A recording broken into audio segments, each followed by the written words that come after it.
지금 우리가 사는 시대를 한 단어로 표현한다면 어떤 용어가 어울릴까요? 4차 산업혁명, 5G, 인공지능, 사물인터넷. 글자의 형태는 각기 다르지만 분명 이 시대를 반영하는 단어들입니다. 그리고 이들의 의미를 모두 합하면 우리가 속해 있는 현재와 앞으로 나아갈 미래의 방향을 해석할 수 있죠. 그것은 바로 디지털 트랜스포메이션. 디지털로 전환되고 있는 커다란 움직임입니다. 우리 조직에 정말 사람에 의한 비율이 존재하느냐 존재하지 않느냐, 그 질문에 존재한다면 그 조직이 필요하겠죠. 단계별로 여러 가지 실패의 위험이 있습니다. 각 단계의 위험을 최소화하고 적절한 단계별 전략을 구사해야 되는데, 변화의 중심에서 누구보다 빠르게 디지털이라는 새 옷으로 갈아입고 있는 것, 각 산업을 움직이는 기업들입니다. 기업이 도약하기 위해 선택해야 하는 디지털 전환. 과연 그들은 생존을 위해 무엇을 어떻게 바꿔나가야 할까요? 디지털 전환의 시대, 기업의 생존 전략을 확인해보려 합니다.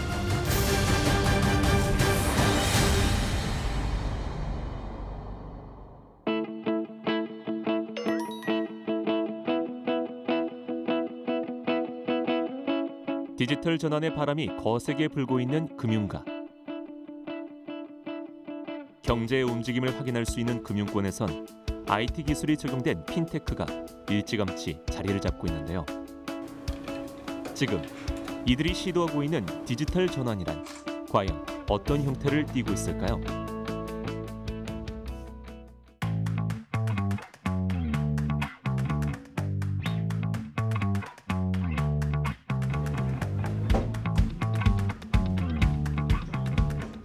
인터넷 뱅킹과 모바일 뱅킹의 대중화가 이루어졌다 하더라도 오프라인 창구는 필요합니다. 개인이든 기업이든 복잡한 금융 업무를 처리하는 데 있어 전문가의 도움이 필요한 이들이 분명 존재하기 때문이죠. 고객과 은행 직원이 마주해야 가능한 일. 이곳에선 이와 같은 구조를 유지하면서도 디지털 플랫폼을 적용할 수 있는 특별한 방법을 마련했다고 하는데요. 디지털과 아날로그의 융합. 바로 영상 상담 시스템입니다. 작은 방에 들어서면 커다란 모니터가 자리하고 있는데요. 방문 고객은 이 앞에 앉아 영상으로 상담을 받을 수 있습니다. 각종 디지털 기기들이 구축되어 있는 상담 창구. 오프라인 창구에서 오가는 처리 과정들이 이곳에선 다양한 장비들을 통해 이루어지는데요. 디지털로 움직이는 화상 시스템이 이러한 비대면 창구 업무를 가능하게 만든 것이죠. 일반 영업 업무도 수행을 하지만 항상 일하는 방식이라든지 고객님께 응대하는 방법, 업무하는 방법을 디지털 중심으로 하고 있다는 게 가장 크고요. 디지털 데스크, 그리고 디지털 창구 등과 같이 다양한 인프라라든지 고객 경험 부분의 디지털 부분에 대한 최신 첨단 기술을 활용을 했고요. 지금까지 아날로그 방식으로만 진행되는 업무 방식을 디지털 방식으로 개선하고 전환하고 그 개선에 참여하는 역할을 하는데요. 그런 역할이 직원들의 마인드라든지 그런 역할이 다른 지점과는 가장 큰 차이점이라고 할 수 있습니다.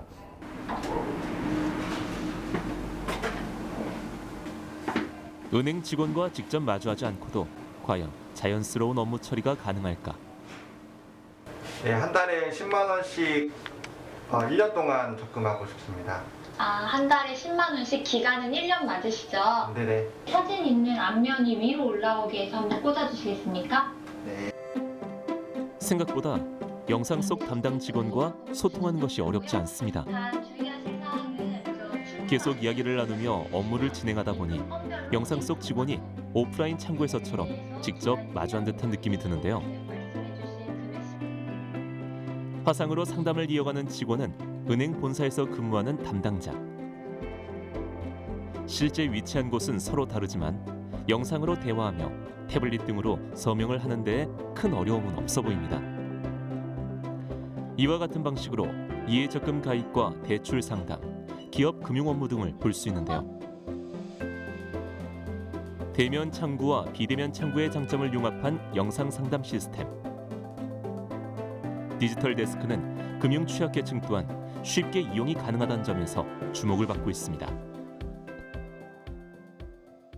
화상 상담 창구에서 가장 중요한 요소는 고객님들과 소통하는 인프라, 디지털 기술, 디바이스 이런 부분도 있지만 가장 중요한 건 어떻게 하면 고객님들에게 화상을 통해서 정확하고 편리하고 가장 필요한 정보를 전달하는 게 가장 중요한 요소였습니다. 그래서 기존 직원분들 중에 가장 우수한 직원분들을 선발을 하여 화상 상담 전담 팀을 구성을 하였고요. 해당 전담 팀 직원들은 실제 개발에서부터 직접 참여를 해서 업무에 불편함이 없도록 교육에도 많은 힘을 기울였습니다. 디지털 기기와 통신 장비는 움직이는 은행 또한 만들어내고 있습니다. 은행 업무를 필요로 하는 이에게 직원이 해당 장소로 직접 찾아간다는 건 상상하기 힘든 일일 텐데요. 물론 내 손안의 은행이라고 해서 시간과 장소의 제약 없이도 인터넷 뱅킹을 이용할 수 있지만 온라인 뱅킹으로 인해 은행 지점의 수가 대폭 줄어들면서 막상 은행에 직접 방문할 일이 생겼을 때 이용자들에겐 거리와 시간이 제약이 되고 있는 것 또한 현실입니다. 전담 직원이 고객에게 찾아가 금융 업무를 진행하는 이러한 서비스가 생겨난 이유기도 하죠.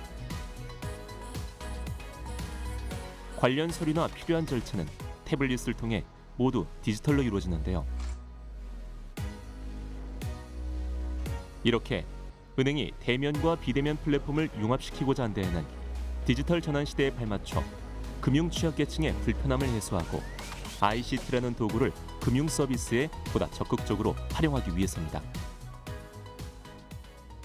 고객님들께서 언제 어디서든지 자유롭게 전문적인 금융 서비스를 받을 수 있다는 점이 큰 장점이라고 볼 수 있고요. 기업 계좌를 신규로 하려면 여러 가지 종이 서류들이 필요하고 영업점의 오프라인 채널에서만 가능했었던 점이 있었는데 그런 부분들을 저희가 기업을 직접 방문해서 고객님들이 요구하는 서비스들을 적극적으로 지원해 줄 수 있게 될 것 같습니다.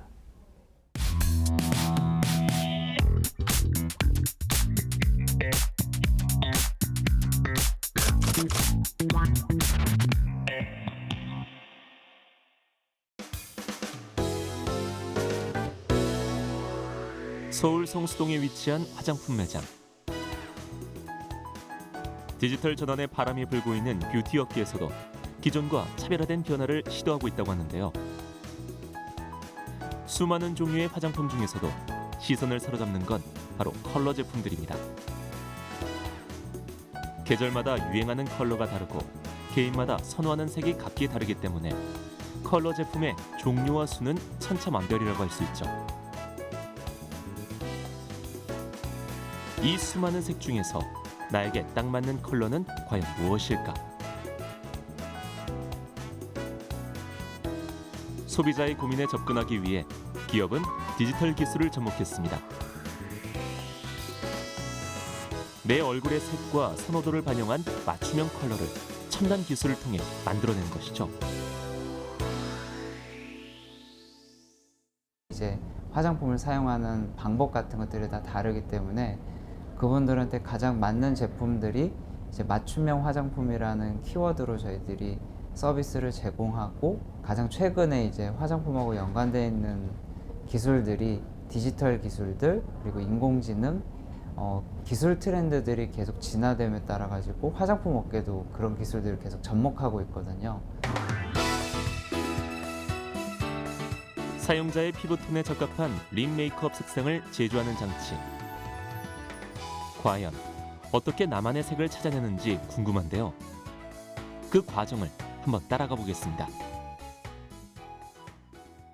레드 컬러 기반으로 고객님의 컬러를 찾아드릴 거예요. 레드 컬러로 첫 번째 단계는 선호하는 컬러와 사용자의 얼굴색에 관한 데이터를 입력하는 단계입니다.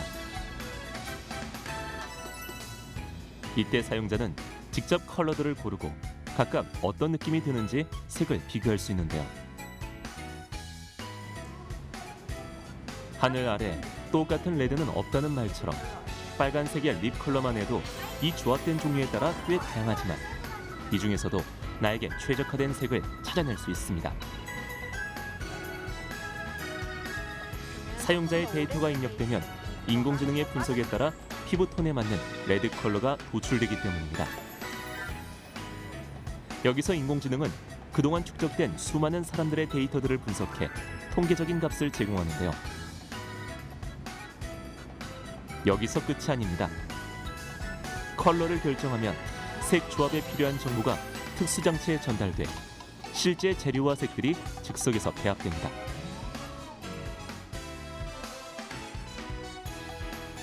색의 함량과 비율을 정밀하게 조절하며 립 컬러를 만들어내는 장치.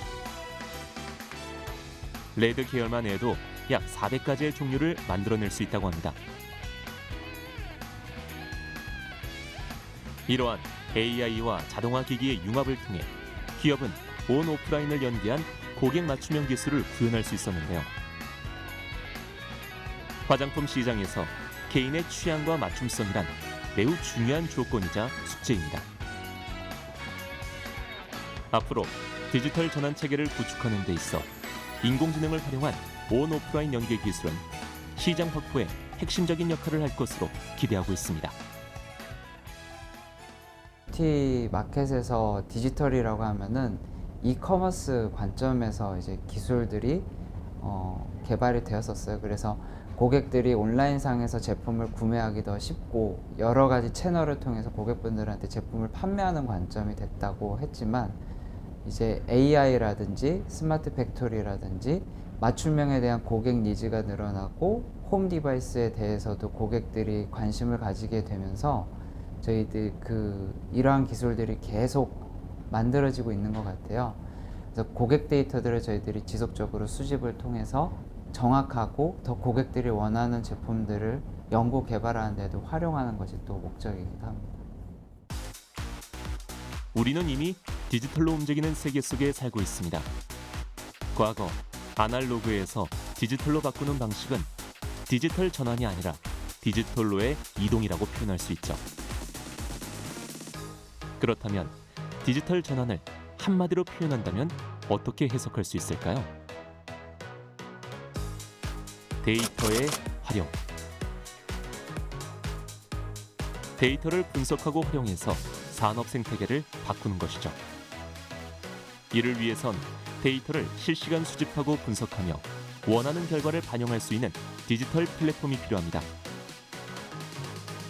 하지만 지금 당장 한꺼번에 기업의 생태계를 바꾸기란 불가능한 일이죠. 디지털 전환은 각 산업 분야의 특성에 따라 단계별로 조금씩 하지만 분명하게 이루어질 필요가 있습니다. 우선 디지털 역량을 함양하는 게 필요한 것 같아요. 제품 프로세스의 혁신으로부터 시작해서 설계, 기획 혹은 생산, 그다음에 유통, 마케팅의 전 과정의 혁신이 필요하고요. 그 혁신을 통해서 데이터를 수집하고 가공하고 분석을 해서 이런 정보를 이용해서 의사결정 체계를 바꾸고 새로운 서비스 혁신에까지 나아가서 플랫폼 등을 이용한 가치 사슬의 변화까지 이룰 수 있으려면 아마 디지털 이 전문성, 디지털 역량이 필요한 것 같습니다. 기업의 운영 생태계를 디지털로 전환한다는 것, 어쩌면 막연한 일일지도 모릅니다. 초기 비용과 실패에 대한 두려움에 기업은 이러한 변화를 주저할지도 모르죠. 하지만 우리가 알아야 할 점은 디지털 전환은 선택이 아닌 생존을 위해 필요한 필수 과정이라는 사실입니다. 말이 끄는 마차에서 모터로 움직이는 자동차를 선택할 수밖에 없었던 것처럼, 가스 등에서 전구를 선택했던 것처럼, 피처폰이 스마트폰이 되고 컴퓨터 기술과 네트워크의 발전이 인공지능과 사물 인터넷을 만들어낸 것처럼 디지털 전환은 퇴보할 수 없고 앞으로 나아갈 수밖에 없는 시대적 흐름입니다. 속도의 차이가 있을 뿐 기업은 결국 디지털 전환 체계를 구축하게 될 텐데요. 어떻게, 어디서부터 변화를 시도해야 할까요? 또 디지털 전환을 위해 기업은 무엇을 준비해야 할까요?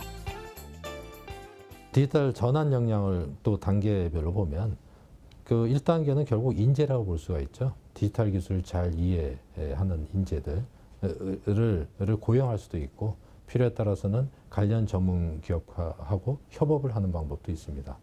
2단계는 결국 조직 역량인데 조직 역량을 키우기 위해서는 조직 내에서 새로운 비전을 공유를 해야 되고 필요하다면 직원들의 재교육이나 재훈련을 통해서 역량을 끌어올려야 합니다.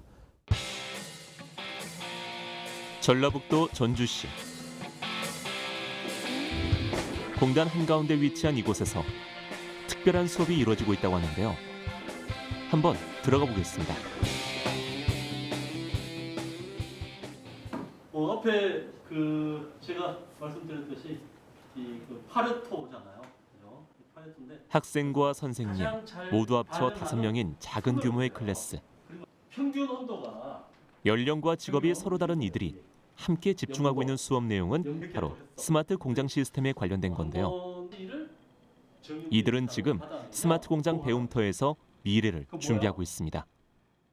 사실 우리 이제 공급기업들이 스마트 공장 수요 기업들의 요구 사항을 잘 분석해서 만들어줘야 되는데 분석하는 개념 같은 거 잡고 이런 일들이 많이 어렵거든요.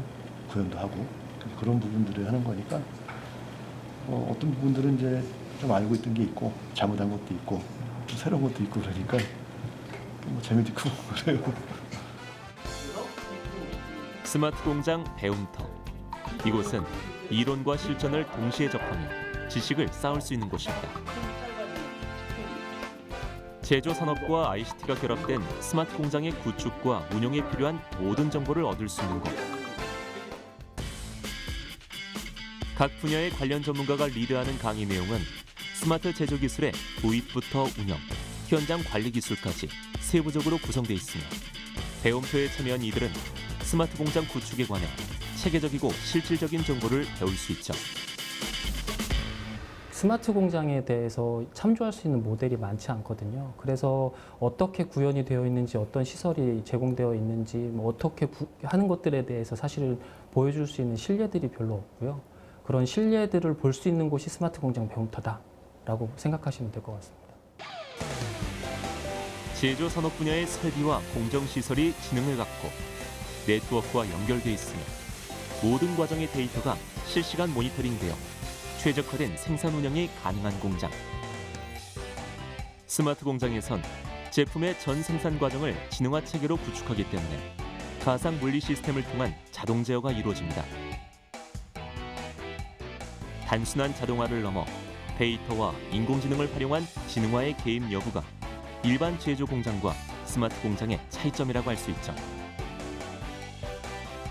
그리고 이러한 개념을 이해하는 것이 스마트 공장으로 전환하는 첫 번째 단계라고 할 수 있습니다. 기존의 제조 공장에서는 사실 자동화가 되어 있기 때문에 그게 스마트 공장인 줄 아시는 분들이 계세요. 스마트 공장은 공장 스스로 판단을 하고 스스로 생각을 해서 공정을 제어하는 거기 때문에 그러기 위해서는 데이터들을 수집을 해야 됩니다. 그리고 그 수집된 데이터들을 분석할 수 있고 분석된 데이터들을 인공지능이나 이런 것들을 활용해서 공정 스스로 판단하고 제어할 수 있도록 하는 것들이 필요하고요. 그런 것들이 적용된 것이 스마트 공장이라고 보시면 될 것 같습니다. 스마트 공장 배움터에 구축된 시설 또한 디지털 공정을 이해하는 데 도움이 되는 수업 현장입니다. 이 설비들은 전기 자동차 부품에 해당하는 디지털 계기판의 제조 라인인데요. 기계장치와 같은 물리 시스템을 네트워크로 연결해 제어하는 사이버 물리 시스템 CPS를 눈으로 확인할 수 있죠. 이를 위해 각종 센서들이 서로 연결돼 소통하는 사물 인터넷과 실제 공정을 실시간 모니터링할 수 있는 디지털 트윈 기술, 그리고 5G 네트워크 등이 적용됐습니다. 어떠한 물건 하나를 만들기 위해 부품을 조합하고 품질을 최적화하며 불량 원인을 분석해 솔루션을 찾아내는 공정. 그래서 여기 보시는 것처럼 각각의 로봇들에 대한 상태를 지금 저희가 체크를 하고 있고요. 일종의 로봇 모니터링 시스템을 가지고 있어서 만약에 로봇이 문제가 될 경우에는 알람을 통해서 먼저 설비 예지 보존을 할 수 있는. 잘 안 맞아가지고 수업 참가자들은 실제 움직이는 제조 공정을 관찰하며 스마트 공장의 개념과 관련 인프라를 체감할 수 있는데요.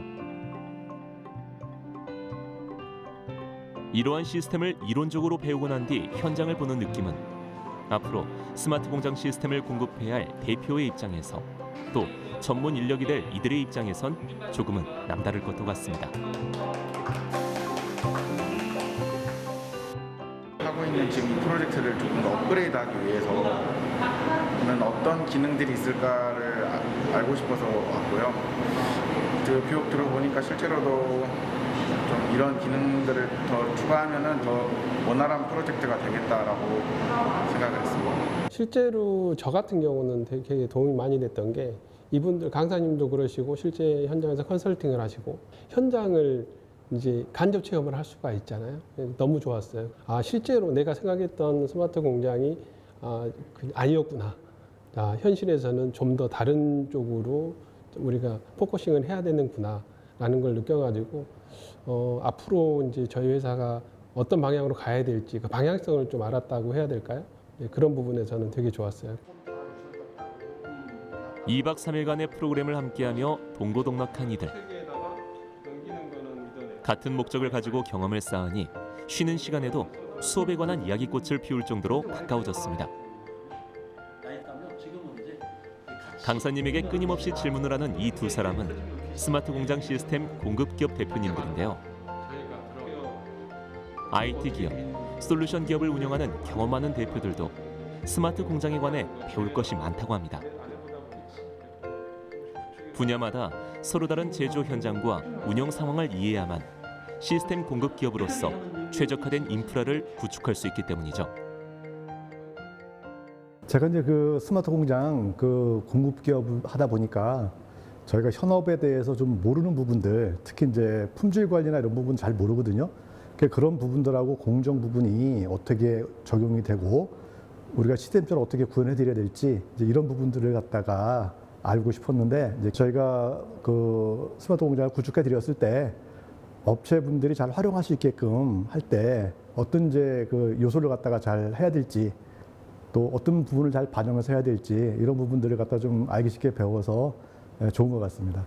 저는 이제 시작하려고 하는 단계인데 저희 영역, 저희 회사에서 하는 영역도 어느 정도는 스마트 공장에 도입을 할 수 있는 영역이거든요. 근데 소프트웨어만 전문적으로 하는 회사하고 저희하고 이렇게 같이 했을 때 큰 시너지가 날 수 있을 거라는 생각을 같이 공유하게 됐어요. 어제도 뭐 늦게까지 이야기하고 쉬는 시간마다 또 강사님하고 저희하고 이야기하면서 우리가 이렇게 사업을 해보면 훨씬 더 좋을 것 같다. 이런 결과를 얻었죠. 제작진이 스마트 공장 배움터에서 만난 이들은 공급 기업의 대표와 실무자들입니다. 여기서 공급 기업이란 스마트 공장의 운영 기반을 책임지는 시스템 및 소프트웨어 전문 업체를 의미하는데요. 반대로 도입 기업은 스마트 공장을 구축하려는 업체를 말하죠. 제조 생산 과정의 지능화가 이루어지기 위해선 공급 기업의 역할이 매우 중요합니다. 만약 공급 기업이 스마트 공장과 적용 산업에 대한 이해가 제대로 갖춰지지 않는다면 도입 기업은 최적화된 체계를 구축할 수 없고 그만큼 생산 효율이 기대만큼 오르지 않을 수도 있습니다. 때문에 스마트 공장의 핵심 인프라 공급 기업과 이를 도입하려는 기업은 첨단 IT 기술과 스마트 공장의 운영 기술 그리고 산업의 현 주소를 함께 배우며 상생해야 할 필요가 있는 것이죠.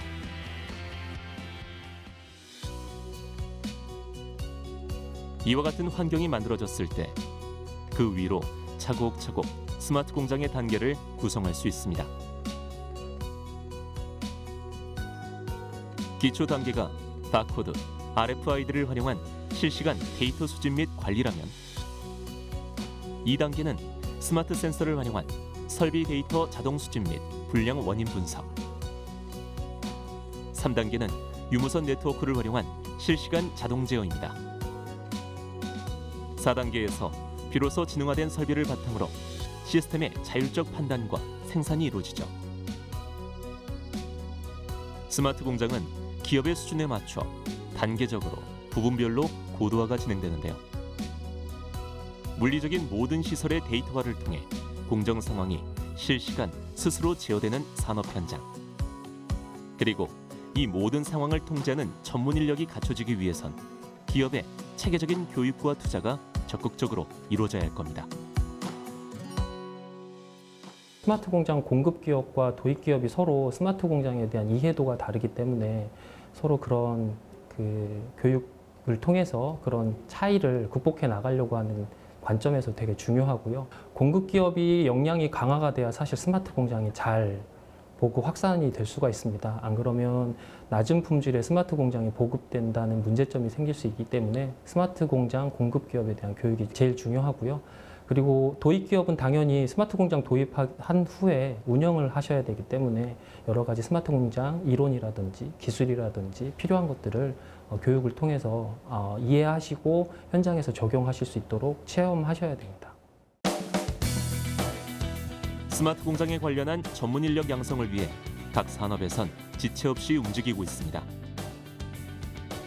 스마트 공장 배움 투어와 같은 정부 지원 프로그램을 이용하며 체계적인 교육을 받기도 하고 기업 스스로 ICT 분야의 융합적인 전문가 양성 교육을 위해 산업 간의 네트워크를 형성하기도 하는데요.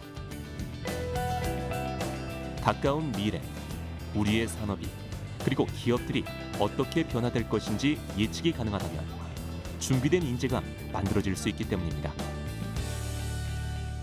기존에 우리 현장에 계셨던 분들이 물리 세상에서 물리적인 일들을 하셨잖아요. 근데 지금 디지털 트랜스포메이션 되면서 전반적으로 디지털화 된다는 거죠.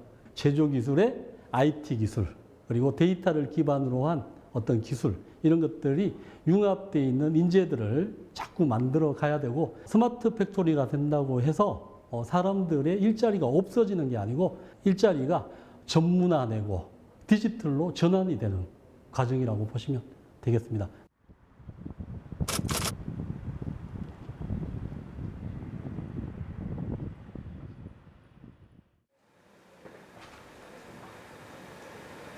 이곳은 서울시 회기동에 위치한 한 사이버 대학교입니다. 방송국 설비들을 그대로 옮겨놓은 듯 첨단 디지털 기기들을 활용하고 있는 곳. 이 모든 장비와 방송 시스템은 학생들을 위한 수업 콘텐츠를 제작하는 데 사용되고 있는데요. 사이버 대학교의 특성상 학생들에게 질 높은 수업 내용을 온라인을 통해 전달하기 위해 이곳에선 교육의 디지털 전환이 꽤 오래전부터 이루어졌다고 합니다. 온라인적인 학습 시스템이 초창기에는 그냥 강의를 올리고 학생은 거기서 수업을 듣고 또 출석을 하고 채점하는 그런 어떤 원초적인 시스템이었는데, 이 LMS 시스템이 고도화가 됐습니다. 그러면서 교수는 언제 어디서든지 강의를 올릴 수가 있고, 또 학생들은 언제 어디서든지 이걸 스트리밍 받아서 들을 수 있고, 이 온라인 교육의 최대의 장점은 시공간을 초월한다는 거잖아요. 시간과 공간을 초월해서 언제든지 들 수 있는 LMS 시스템이 구현이 됐다는 거죠.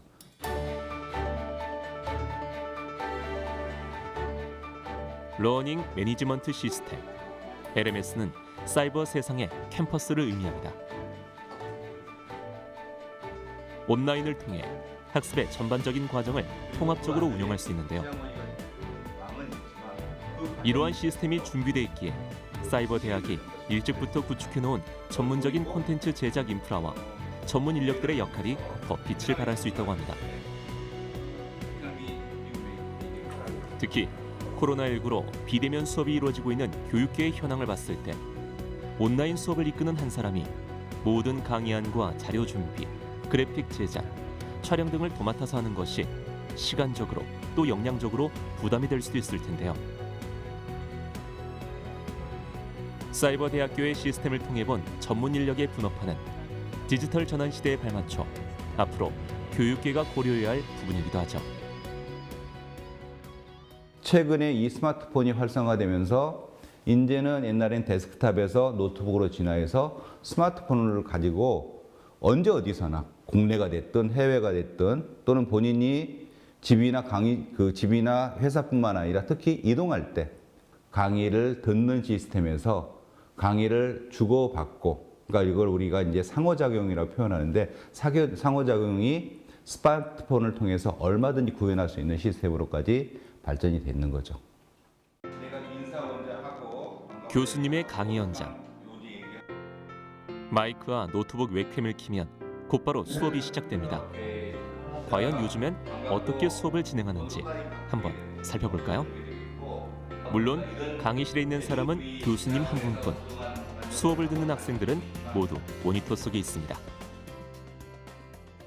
이 포스트 코로나에서 어떻게 준비하고 있지 지금? 네, 지금은 저희가 이제 해외 매출이 뭐 95%가 넘는 매출이었기 때문에 여행사들은 매출이 그냥 없다고 보시면 됩니다. 그래서 저희 직원이 한 1,150명 되는데 한 80명 정도 최소 인원만 나와서 당직의 개념으로 지금 일을 하고 있는 그런 상황입니다. 서로 다른 장소에서 듣는 실시간 강의. LMS의 고도화가 됐다는 건 각종 스마트 기기를 통해 온라인 수업의 실시간 소통이 가능해졌다는 것을 의미하며, 이는 안정적인 통신 기술과 플랫폼을 기반으로 영상, 음성 지원이 원활하게 이루어진다는 증거입니다. 교육의 디지털 전환이 점차 진화하고 있는 것이죠. 오프라인 교육은 강의실에서 교수의 얼굴을 보면서 따뜻한 눈과 마음을 나누는 그런 교육이고요. 근데 그의 단점이 뭐냐면 반복이 안 된다라는 거죠. 그러니까 만약에 자기가 부족한 부분이 있으면 교수님 찾아가고 물어봐야 된다니까 시간을 또 내야 되는 거죠. 반면에 우리 온라인 교육은 이 문제를 해결할 수 있어. 본인이 이해 못하는 부분은 계속 리피트해서 반복해서 들을 수 있거든요. 그리고 강의가 지나가더라도 다시 들어서 또 들을 수 있는 거죠. 그렇기 때문에 온라인 교육과 오프라인 교육의 각각의 장단점을 잘 섞으면, 브랜드를 하게 되면 나는 이게 최적화 교육이 되고요. 교육계의 생태계 변화는 이미 조금씩 이루어지고 있었지만 코로나19가 그 시기를 급속도로 당긴 건 사실입니다. 교단에 선 수많은 교육자들이 갑작스런 온라인 수업으로의 전환에 적응할 시간이 필요했을 텐데요. 교육의 디지털 전환을 이룬 선례에서 해결의 실마리를 찾아보는 건 어떨까요? 차근히 디지털화와 그 노하우가 쌓여간다면 언제 어디서든 배움을 찾는 우리의 모습이 일상이 될지도 모릅니다.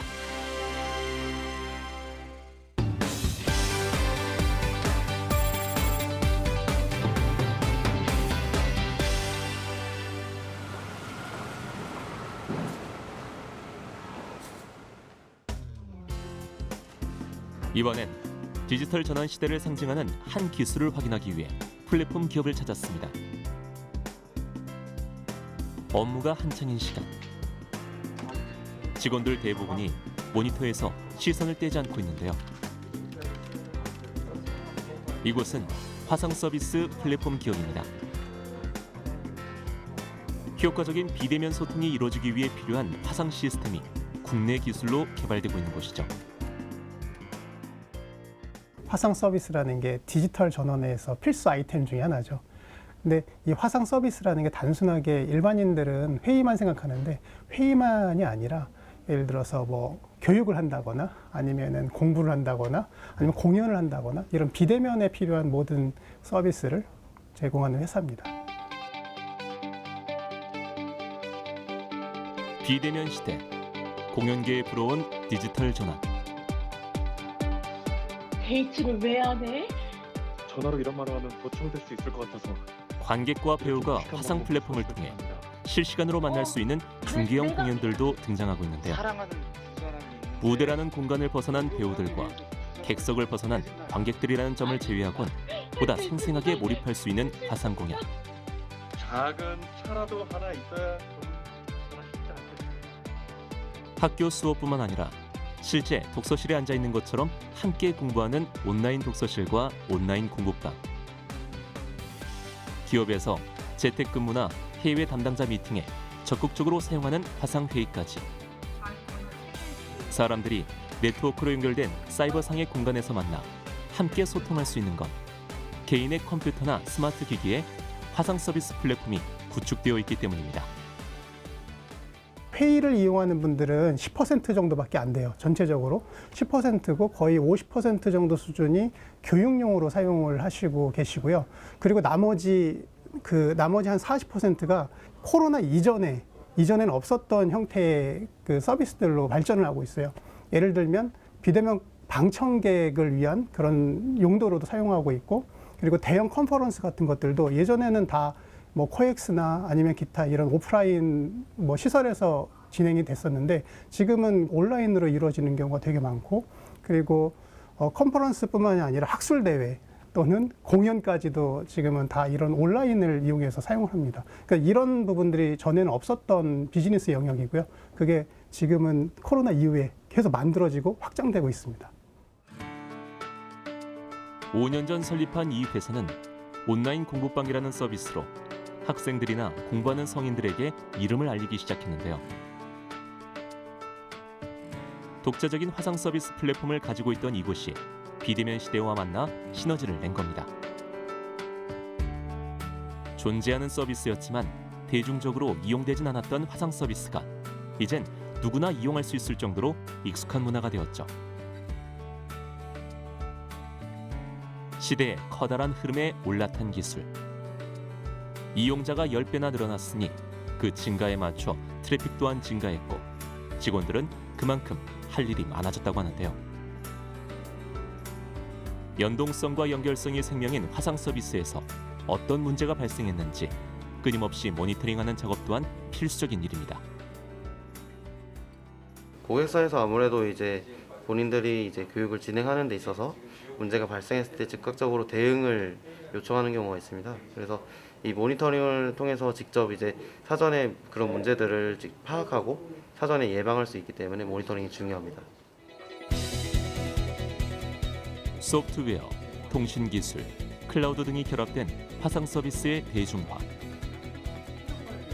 최근 이곳에서 관심을 갖고 있는 건 교육과 건강입니다. 화상 플랫폼을 이용해 공부를 하는 이들에게 장시간의 집중은 피로 누적과 신체 불균형을 유발할 수 있는데요. 공부를 하는 틈틈이 사용자들이 스트레칭을 할 수 있도록 관련 영상을 제공하려는 이들. 서로 다른 장소에서 공부를 하지만 다 같이 하는 공부가 되고 또 다 함께 몸을 쭉 펼 수 있는 기회가 마련된 특별한 공간.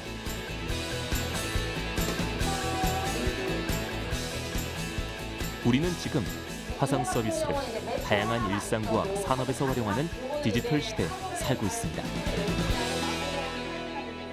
코로나 이후가 된다고 해도 이 화상 서비스는 그냥 우리가 많이 사용하고 있는, 일반적으로 사용하는 서비스가 될 거로 생각이 돼요. 저희뿐만이 아니라 기업이 더 크면 클수록 아니면은 관련자가 많으면 많을수록 이런 미팅들이 전부 화상화 될 거고요. 그리고 일반적인 그 생활 자체에서도 이런 실시간 화상 서비스가 다양한 형태로 만들어질 거라고 보고 있어요. 지금은 그냥 화상 서비스 자체가 일상이 되어 있다라는 게 가장 큰 변화입니다.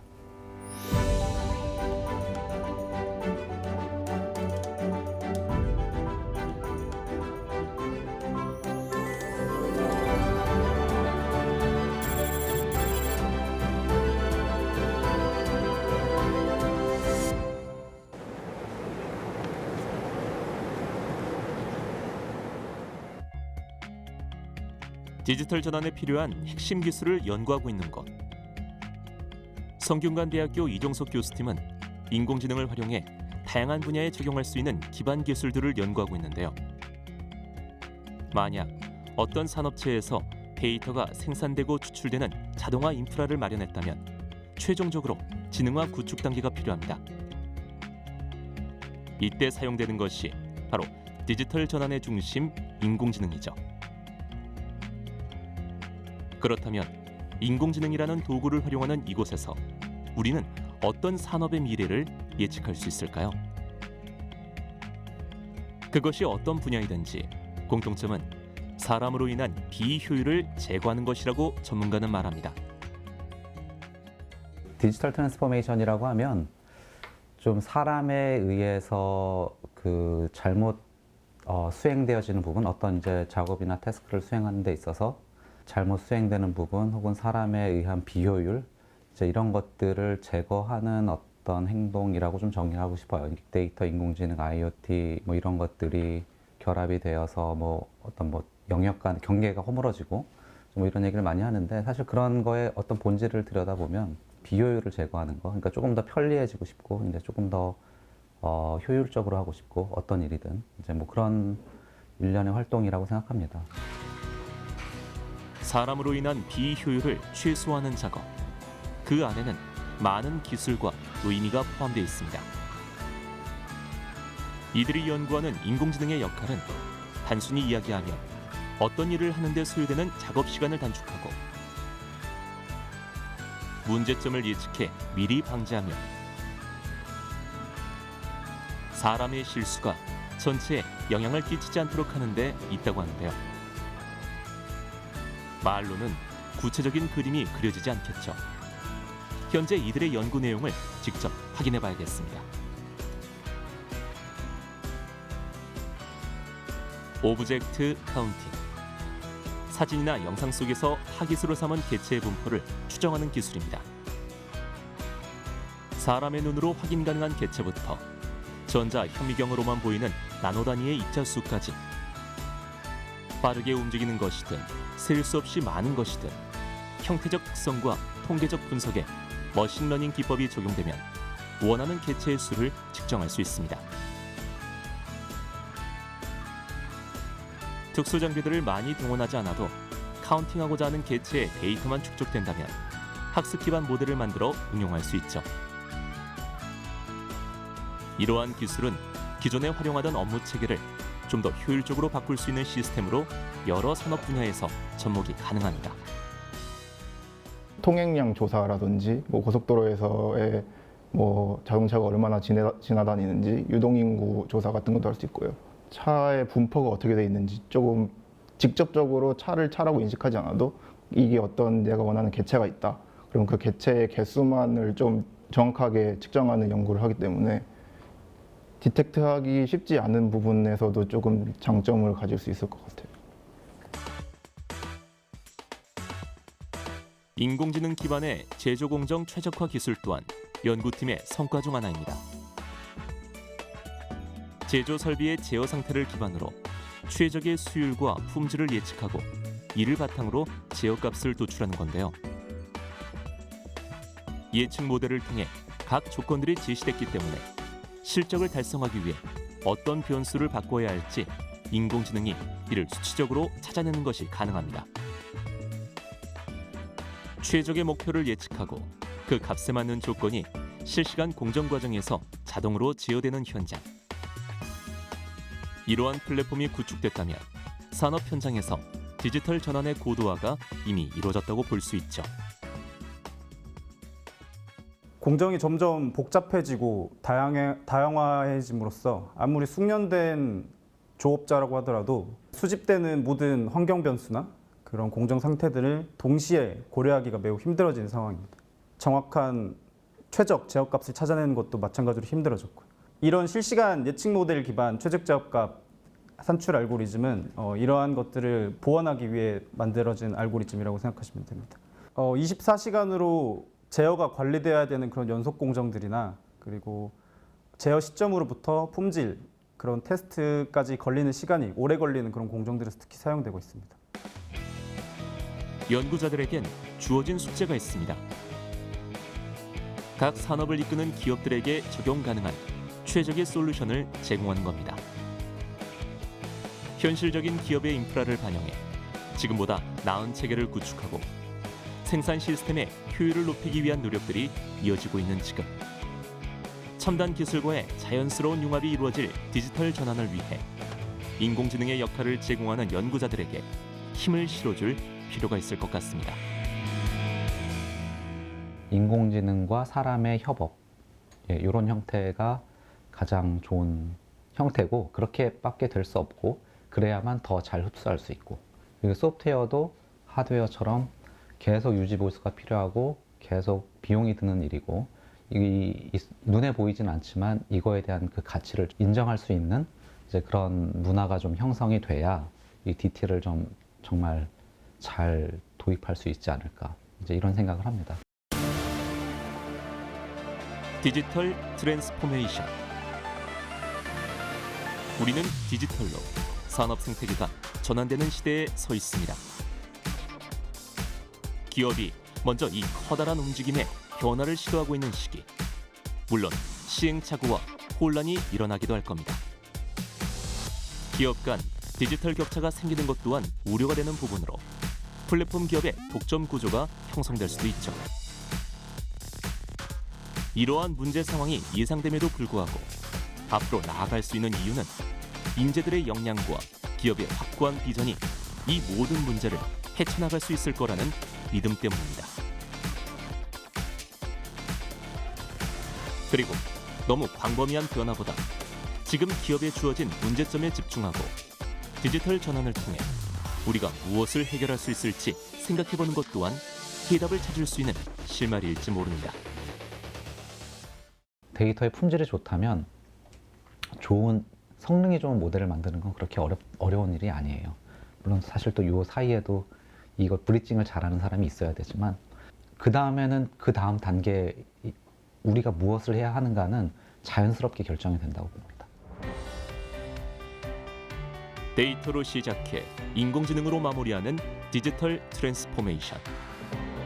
필요한 기술과 인프라가 무엇인지 이미 우리는 알고 있습니다.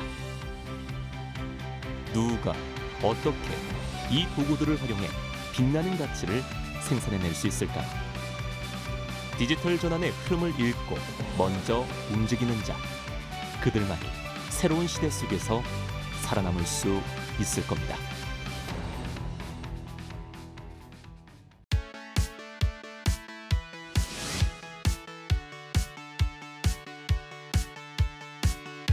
디지털 트랜스포메이션은 그 누구도 거스를 수 없는 거대한 변화, 거대한 물결이라는 것이죠.